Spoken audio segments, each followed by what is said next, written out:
parce qu'un vaccin contre la Covid-19 a été découvert qu'il faut se réjouir d'une reprise de l'économie. C'est ce qu'a affirmé Christine Lagarde, présidente de la Banque centrale européenne, en alarmant sur les risques d'une reprise instable.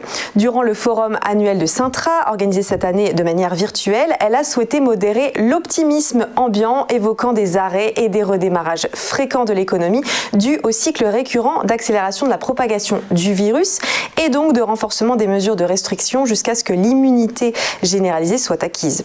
Alors pour soutenir l'économie européenne, la Banque centrale européenne s'engage toujours à concrétiser le plan de relance à 750 milliards d'euros le plus rapidement possible.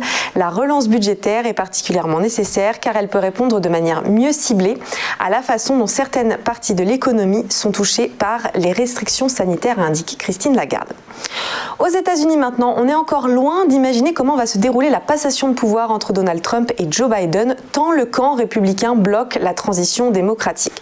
Alors que le président américain s'est fait très discret depuis l'annonce des résultats, il n'a toutefois pas cessé, lui comme ses proches, de crier à une élection volée, dont le résultat sera inversé prochainement.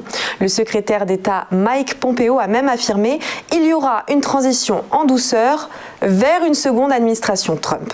C'est sur son réseau social favori Twitter que Donald Trump continue de dénoncer des fraudes dont il promet prochainement des preuves. En attendant, depuis samedi, de nombreux chefs d'État ont félicité la victoire de Joe Biden et mardi, il a même mené une série d'entretiens avec des leaders européens. Dernière actualité qui a retenu notre attention, c'est le feuilleton sans fin des négociations entre l'Union européenne et le Royaume-Uni dans le dossier du Brexit. La date butoir de la mi-novembre sera finalement repoussée pour conclure un accord. Des discussions vont se poursuivre jusqu'à la fin de cette semaine. Conséquence de ce retard, les ambassadeurs des 27 États membres de l'Union en poste à Bruxelles ne seront pas informés n'étaient pas informés donc hier de l'état d'avancement des négociations. Sur les marchés d'échange aussi, l'impact est très net. La livre sterling a décroché juste après l'annonce de ce énième report. Elle reste depuis orientée à la baisse face au dollar et réduit ses gains face à l'euro. Un point sur la bourse maintenant. Le CAC poursuit son envolée à 5 445,21 points, en hausse hier de 0,48%. On notera aussi la hausse du Nasdaq, plus 2,01% avec 11 786,53 points.